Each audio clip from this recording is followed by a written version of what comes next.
we are going to, so this webinar is being recorded, and thank you all for coming.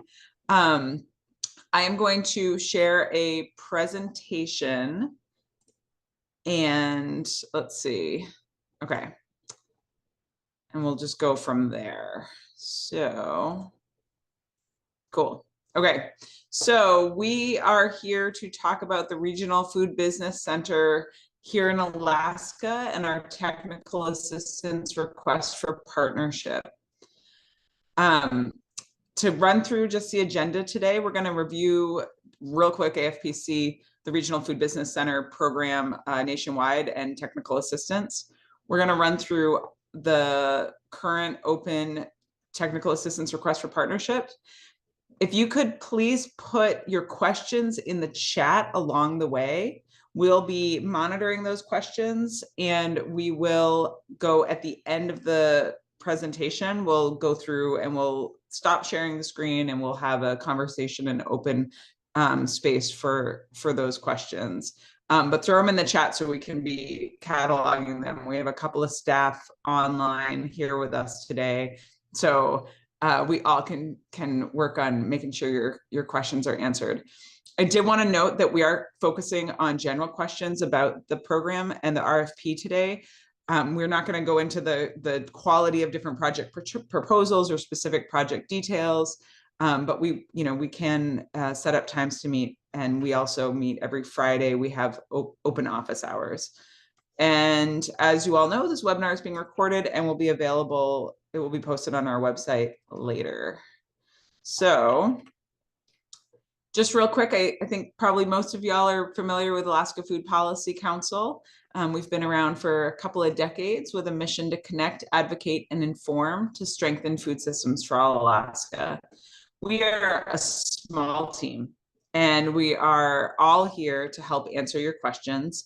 There's pictures and our titles at the bottom, but as a small team, we really do work closely with one another and with you all for the success of these different projects, and to try to help collaboratively us all be successful across the state.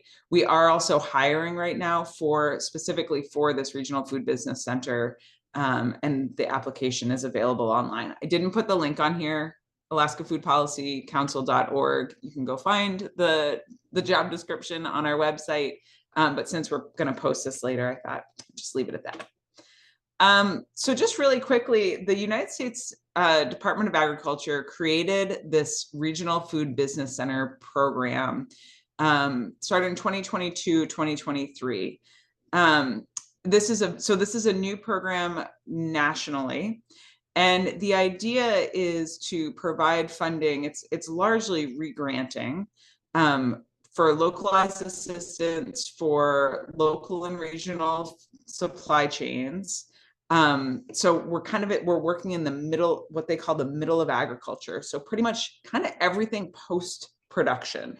So regional food business centers across the country do not support direct production of food, but they are supporting food and farm businesses in everything kind of after that. The nation was broken up into different regions, which are largely geographically connected to one another. You can see them in different colors there. There is one national the Intertribal Food Business Center. So that is the Intertribal Ag Council runs that food business center for Indian country across the nation, including in Alaska. I just threw this statement at the bottom here, is the non-discrimination statement for the USDA. And you can follow that link to learn more. We are part of the Islands and Remote Areas Regional Food Business Center. So our, the primary partner, the lead on the IRA Regional Food Business Center is the Hawaii Good Food Alliance. For Alaska, it's AFPC. We also work with Virgin Islands Good Food Coalition, GSC and Guam, and the partners include, they're shown here on the map. We cover the non-contiguous states, US territories, and span an absurd number of time zones and the farthest reaches of this nation. And it seems a little bit funny that we're all connected. We know that we have a much larger land mass. This is obviously not to scale here, and also a much different climate than our food business center partners. But we do all share actually a lot in our remoteness, our supply chain vulnerabilities, and the challenges that we face when a lot of federal policies and programs don't necessarily match our needs in our communities. So around the nation, the regional food business centers provide coordination, technical assistance, and capacity building. We will, of course, today talk mostly about technical assistance. So when I talked about that piece where federal programs don't always match, for our region, the islands and remote areas, we're taking a very place-based approach to each sub-region. And here in Alaska, we're really leaning on, within the confines of the USDA funding, we are really leaning on the work that many of you participated in. Over 350 Alaskans around the state participated in the Food Security Action Plan drafting through a regional food systems partnership project back in this report came out in 2022. So we collectively around the state talked about what are the different assets and needs that we have to strengthen our food systems. And so we really just want to highlight this action plan for you because we are trying to, again, within the confines of USDA requirements, ground the regranting, ground the work, ground the support, both to businesses and through capacity building grants and through the kind of technical assistance that you might provide, through really recognizing the locally driven, community focused needs that people have across Alaska. So our primary goals, more resources, knowledge, and skills for Alaska's historically underserved communities, a stronger and more wide-ranging food network with more partnership and communication and less duplication, that we have food businesses in historically underserved communities staying in business longer and generating more revenues and food, and an increased number of successful Alaska Native food businesses throughout our food system. So we have a three-tiered approach to meeting these goals. Again, these are the network, capacity, and TA are national. This is kind of Alaska's, our take on that. So the communications and network development, we have our monthly working groups. We have started quarterly food systems gatherings. The next one will be in January. Conferences every 18 months. And we have a new opportunities portal on our website. We have in early 2025, we will be releasing proposal requests for business builder awards. So these are going to be capacity building grants, hopefully to a lot of your clients, to the TA clients, the food and farm businesses who are engaging in the Regional Food Business Center and others around the state. And then what we're talking about today is, of course, the technical assistance and coordination. So we're calling this a request for partnership, not proposals, although we need your proposals. But the goal is that these all wrap together to create a space of partnership and collaboration so that not only are we supporting the food and farm businesses, but we're also supporting one another, and we're supporting the broader food systems through the work that we're doing within the RFBC. Okay, technical assistance. What is technical assistance? This is the USDA definition. It's guidance, support, advice, assessment, customized training aimed at building capacity for businesses, individuals to access new markets, increase viability, or increase business acumen or skills. So technical assistance may come in the form of training, coaching, peer-to-peer mentoring, or other forms of direct support. So this is providing services to clients. And I know that many of you are familiar and experienced in providing technical assistance, even if you don't necessarily call it that, but you will find this term TA sprinkled throughout USDA programming. So for our technical assistance request for proposals timeline. The deadline is November 29th. We aim to make award announcements December 17th. And then we're saying the estimated contract start will be January 31st of 2025. We may move a little bit quicker than this, but as I said at the beginning, this is a new program nationally. It is also very much a new program for Alaska and AFPC. So we are trying to be both timely and responsible in those decisions with our small team, in those timelines with our small team.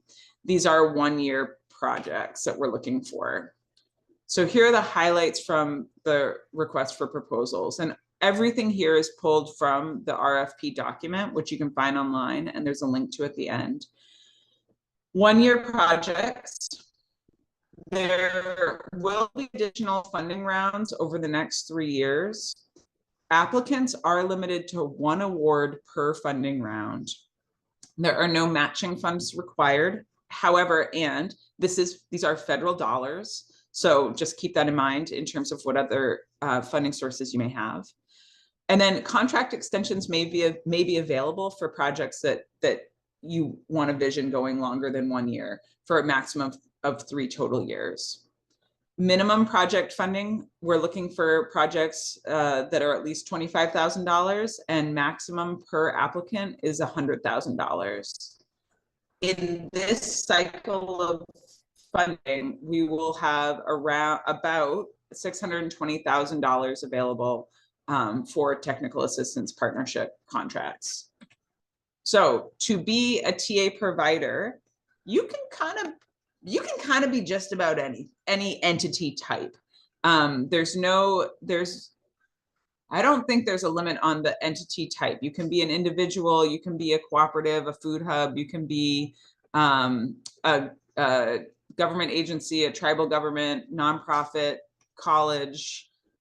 The sky is a little bit the limit in terms of that. And Sundance or Robbie will tell me if I'm missing a eligible, somebody who's not eligible.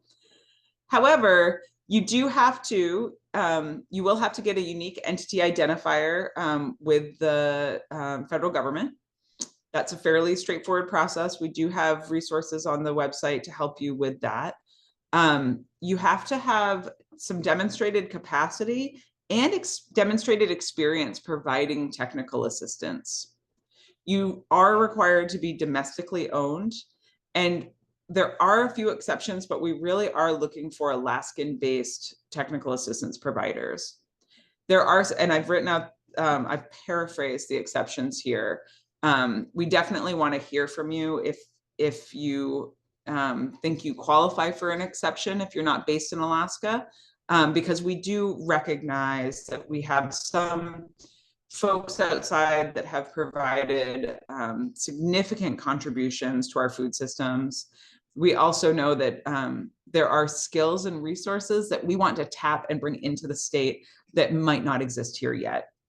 You will, if you are a subaward awardee, you will also need to carry general liability insurance. And if you know that there's more fine print, but this is the top level fine print. So let's just talk generally about the formats and delivery methods when we say technical assistance. So really, this is, you know, and you've probably participated in technical assistance or you've provided it, hopefully. This can be group or individual training, cohorts where you form a group to go through material, whether that's a course or a series of workshops, one-time, one-off classes, webinars, hands-on demonstrations, one-on-one coaching, mentorship and apprenticeship programs, peer-to-peer learning. So there's a lot of different formats. And then that can be, you know, conferences and workshops, research, toolkit development, creation of templates and documents, incubator and accelerator programs. So here's a number of different options for what technical assistance can look like. So I'm going to go through the TA priority areas. Again, this is fairly high level, but this is where we're kind of mashing together the what we've heard from communities and individuals around the state from our food security action plan with the overlay of the USDA Food Business Center constraints. So, and I will say at the high level, building capacity and expanding markets for food and farm businesses is what the goal is throughout the country for these food business centers. So how to develop or maintain a direct to consumer enterprise. And this is something I've heard from a lot of producers, a lot of interest in developing or further developing online marketing and sales, inventory management, point of sale systems. And that point of sale could be in person or online. Better accessing institutional consumers, consultations, feasibility studies, research, planning, on how you can, so institutional purchasing, school districts, hospitals, Department of Corrections, there's any number of institutional customers to try to gain better access to. Using new strategies to improve local, regional food processing, distribution, aggregation, or storage. Regulatory compliance, food safety, storage and facility expansion and planning. Note that with technical, and remember, we can't do direct production, and the TA money can't be used to buy or acquire these things. That may be where assistance in grant writing or helping with capital, finding capital is definitely technical assistance. And then our business builder grants hopefully will be kind of another piece of that puzzle to help with some of that capital acquisition. Post-harvest handling, food hub and farmer to consumer operations and sustainability. Again, remembering that kind of that increasing the sustainability of our food and farm businesses is really a top priority. Value chain coordination, logistics, supply chain planning, food storage, cooling equipment, et cetera. Transportation delivery vehicles, post-harvest handling, cold chain infrastructure development. And when you're thinking about TA, again, this is providing resources to help people maybe plan and do other things around understanding what skills they need or helping them to develop the skills they need to be able to be successful in these areas of their businesses. And then market development, creation, marketing and buy local programs, chef restaurant partnerships, agritourism, value-added product development, use of waste products, integrating traditional foodways and traditional ecological knowledge into food businesses. And finally, navigating and managing financial resources from third parties, pretty much i.e. grant writing, although this also can go into accessing different capital funds, agricultural revolving loan programs, other sources of funding, private lenders, et cetera. And then what the USDA calls minor business development. So planning, financial literacy, legal and regulatory awareness, succession planning, and record keeping. That is another big space where we're looking for technical assistance providers. So this is a partnership. If you are successful and as part of your proposal, we want you to be really aware of and acknowledging the reporting and evaluation requirements. We are still, to some degree, kind of working out what the specific details of this will be, but the RFP does show you a list of the USDA metrics. So those kind of qualitative or quantitative metrics, how many businesses, how many people, et cetera, making sure that you're grabbing a couple of those and you're going to be able to report on those regularly. We are going to have quarterly progress reports. We're looking to tell stories and really share knowledge and again, create that feeling and experience of a partnership and mutual support. So in addition to the quantitative metrics, there also will be qualitative metrics. TA recipients we will need you to be collecting surveys from TA recipients to the most degree possible. There's a final report that will be due at the end of your project. And of course, along with all of this is the financial reporting necessary. And again, this is a partnership. We are here to support one another through through all of it, including the reporting and evaluation. So to just get into, and I know I'm going pretty quickly, I'm just realizing, but hopefully, hopefully we'll get to the end and have good questions, and we can go back to anything if folks have more, if you want to go back to any particular slides. The application review, we've really put a lot of time into to laying out how these applications will be reviewed. This is the breakdown of the different areas that the scoring rubric addresses. There are details within the RFP, alignment with AFPC's vision and the Regional Food Business Center's vision and goals, the scale of the impact, the degree to which you are serving historically underserved communities. And I will note that that is not only a priority of AFPC's, but that is also part of the National Regional Food Business Center program through USDA. And then collaboration with others is always something that we're valuing. And then the budget feasibility and sustainability is another piece there. So again, super high level, but those are kind of the general spaces that we'll be looking for when we are doing review, when the review committee is going through the proposals. So there is an appendix in the RFP, just kind of the generals of the subaward. It is a reimbursement program. There will be 10% retained until the project is complete and the final report is submitted successfully. We do have a provision to request initial payment of up to 25%. And then you have your standard records retention. All right, I think this is second to last. So this recording will be available online, and we'll have conversation after the slides are done.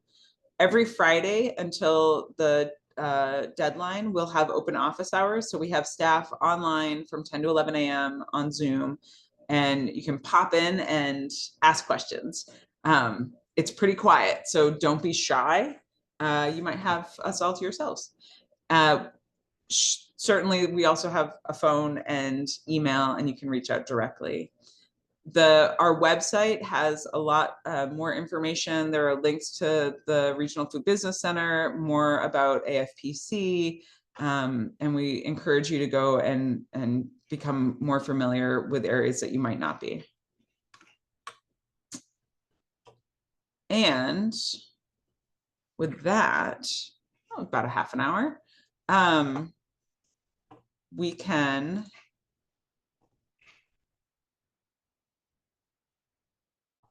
and I will actually maybe ask Robbie or Sundance if they have anything to add.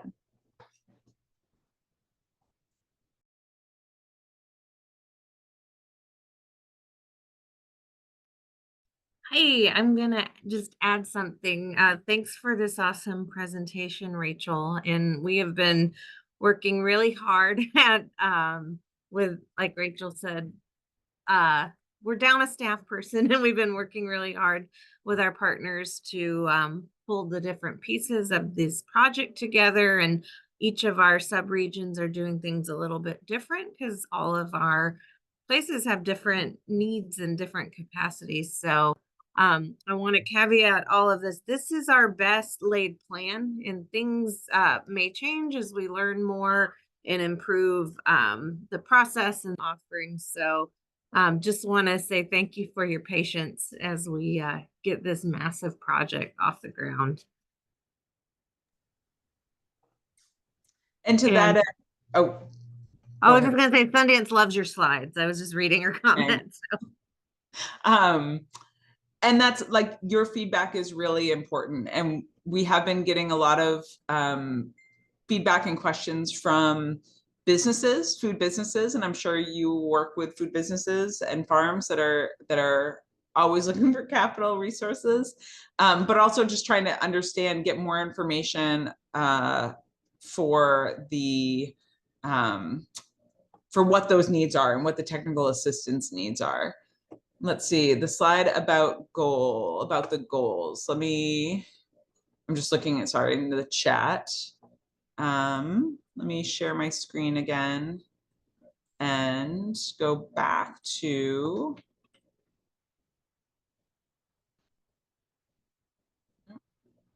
hold on one second. There we go.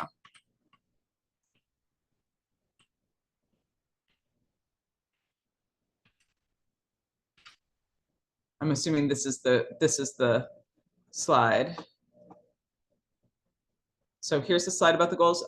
Mel, I see your hand up and I can't see everybody. So Robbie will speak up though for me.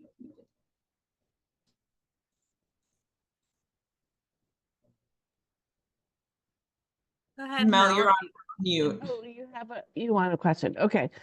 So my question was, so we can apply for this for a year, and then you talked about extensions, but is it extension on the original grant, or can we write a different one and get different funding for the 3 years? So can you write a proposal for 100,000 for the first year and then write another proposal for the next round? Or is it just one and then you have to ask for extensions? That's my question. And Robbie can jump in and or Sundance or whomever, but I would say that no, if you have a different idea for a different project in year 2 and you want to apply for that, absolutely. The hard limit is that $100,000 per organization per year. So if you like got a successfully funded project and you're like, this is awesome, we want to continue it, and we want another $100,000 project to do this other thing, like that's not going to fly.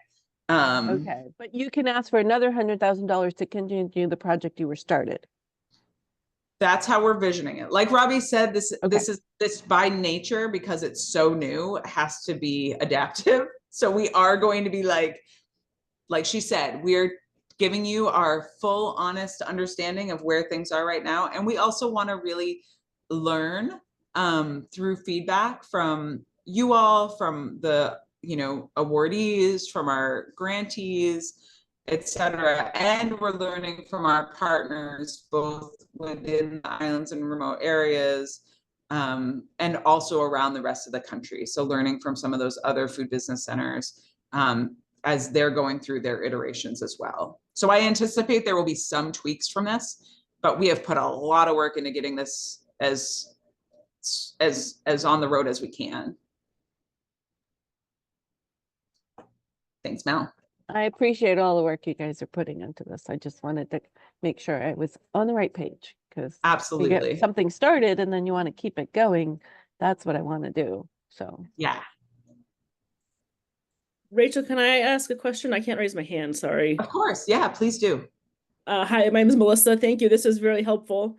As someone who is looking to apply technical assistance, when we're filling out budgets and program outlays, I'm curious how that lays into kind of the unknown, right? Because we're going to be providing technical assistance for people who are submitting a different project, or is this?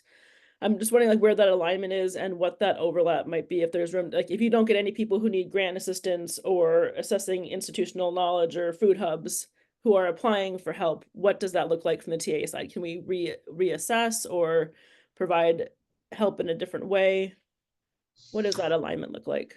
Yeah, that's an interesting question, Melissa. I mean, I think that ideally, and I think this is part of where having organizations with experience, so like having experience, and I know you guys have experience providing TA, but part of your, and this is a partnership, right? So we will work together, but part of the proposal should include like, how are you going to get clients? And how are you going to reach maybe beyond if you have an existing client base, how are you planning to reach those folks?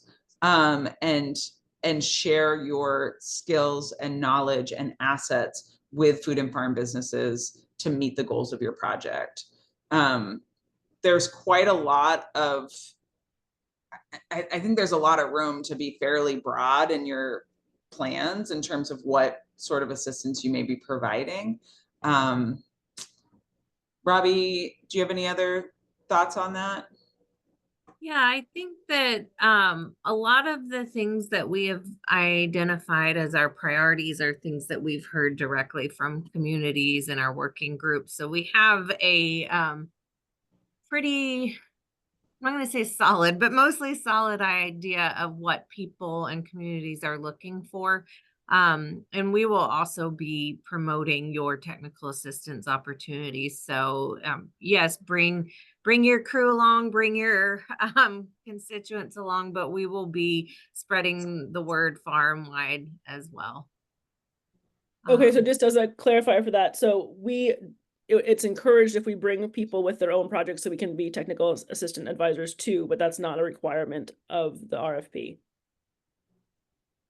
Do you mean like subcontracts, Melissa? Well, like Maybe I if you're, misunderstood your question. yeah, I mean, if we're supposed to be sharing with our networks and bringing people who have these projects that might need the technical assistance, is that a requirement of the RFP? No, okay, No. great, thank No, you. and we really want that, you know, that equitable and accessible landscape for technical assistance to really be there. So that's not to say like you can't have, it has to be like brand new territory that you're charting, but ideally you're creating new technical assistance space for people who may not have engaged with you or with other TA opportunities before as Great, well. okay, thank you. Yeah, you bet.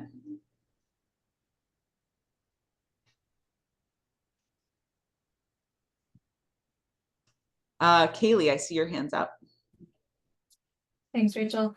I guess I wondered if the technical assistance contracts begin in January and then AFPC will help pair TA providers with projects. Of course, that will be evolving and ongoing, but I wonder what that initial timeline is, you know, for people who have been watching the the Food Business Center development and have had this in mind for projects. What is the anticipated timeline of pairing a TA with a project?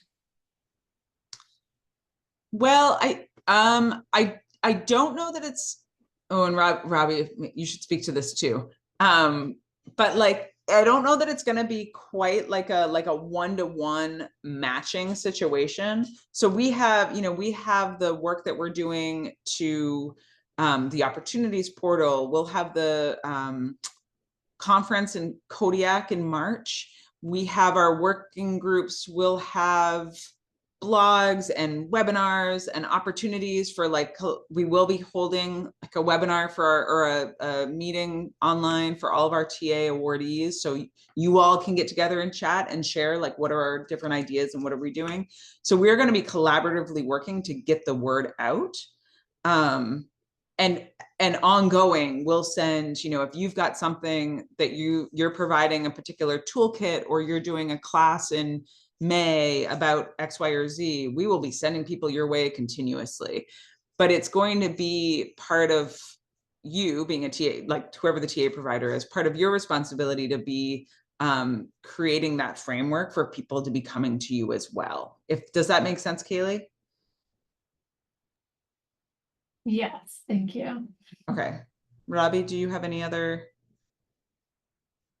Yeah, I was going to echo what you said, and just we do have a handful of folks that have already reached out in terms of, hey, I'm looking for help on XYZ. So there will be some matchmaking, there will be some, hey, there's this opportunity, come sign up for it. And then there will be some, hey, I know this group of people or this organization or this nonprofit really needs this help. I'm going to bring them along with me. So we're envisioning multiple ways to access this.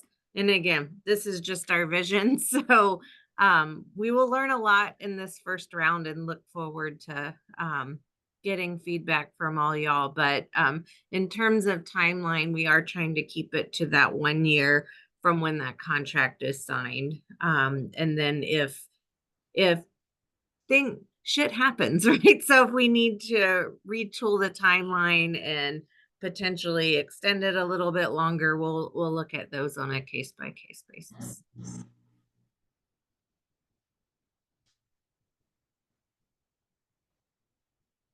And I think and I mean, that is part of what we've been doing and are continuing to do is to kind of craft that universe around the Food Business Center so that there is, we're not starting from zero, right? Like we're as awardees come in and we have technical assistance providers, that we've got kind of a world for you to come into, or for us to be in together, alongside all the other things that everyone does and resources that you come to the table providing.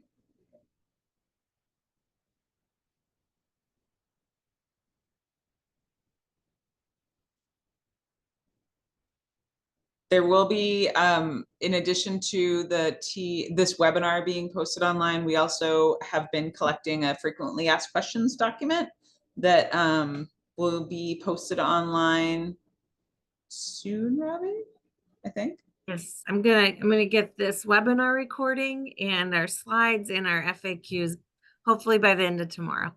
Yeah.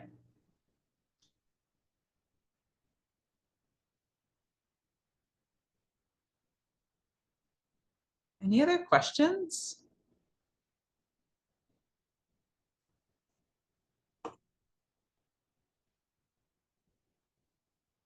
I think that's kind of the primary stuff that we have to share on this right now. Robbie, do you have any additional? And we can stay on. I mean, I'll stay on for the remainder of the hour. Yeah. Yeah, Nicole. So, you know, the USDA is going to want these metrics, like how many food businesses were served. You know, the quantitative is one okay.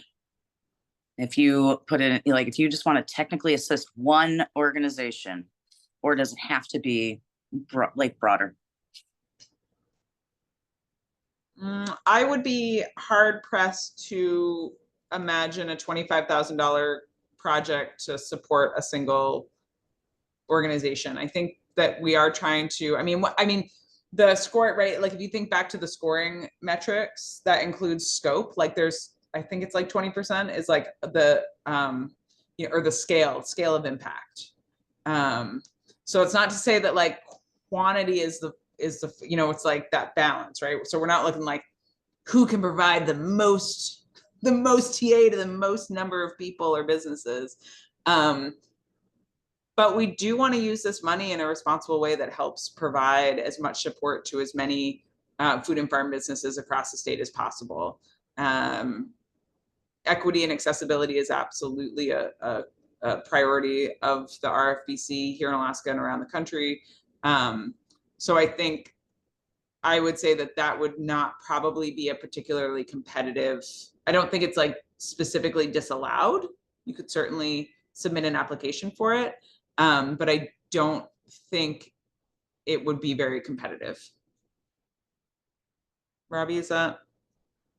Yeah, I think, Catherine, you're more than welcome to propose something like that. But if you are proposing to help just one organization, I would strongly encourage you to, within your proposal, have resources that can be shared externally as well. So if I'd have to dream up a scenario around that, but I think the more people you're able to help, I think the stronger the application will be, like Rachel said.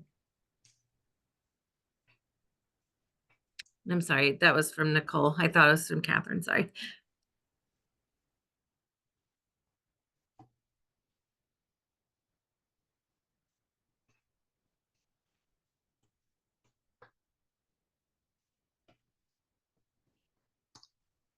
And I will say, I think I see Lucas on the call, and Lucas, you don't have to come off mute, but I want to really thank our partners in Hawaii.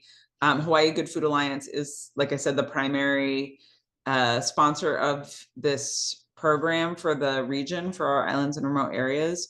We have a fantastic and inspiring and super cool group of folks from around the region that we get to work with, which is absolutely delightful. I think it's one of our dreams to be able to cross-pollinate a little bit, you know, where we might have resources that could benefit our partners in the other subregions and them to us in return. But Hawaii Good Food Alliance is the primary go-between with USDA, and then with all of us in the subregions. And that is a huge lift and greatly supported, and part of our reporting requirements and financial requirements and all that is we are also really working with them hand in hand to make sure that we have all of our ducks in a row,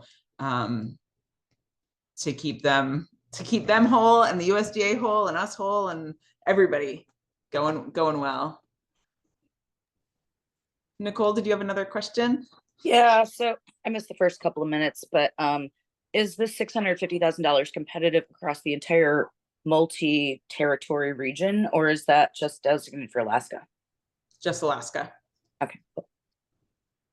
And that's just for this round. There is more TA funds that will roll out in the subsequent years.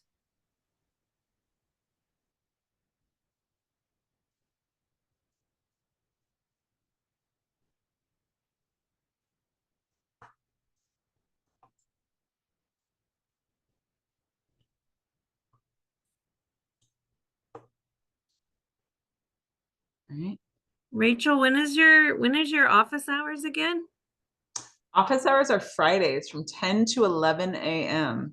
On the website, you can go and you can see you can get the sign up for them, and then you'll get the Zoom link, which does mean you can show up to it's the same Zoom link, I think, for every Friday from 10 to 11.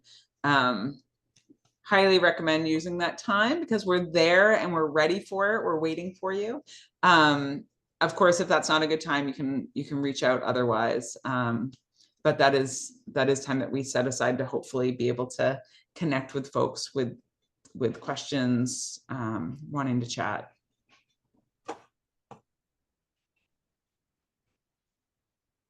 Awesome. Thanks, Evan. Thanks, Mel. And I'll stay on for the remainder of this time. But if you don't have any questions, that's all that we have for you. Aside from answering questions or just saying hi. Thanks, Kaylee. I have my Tionic sweatshirt on. It's my go-to. Thanks, guys. I'm gonna stop the recording now, but we'll leave the room open for a little bit.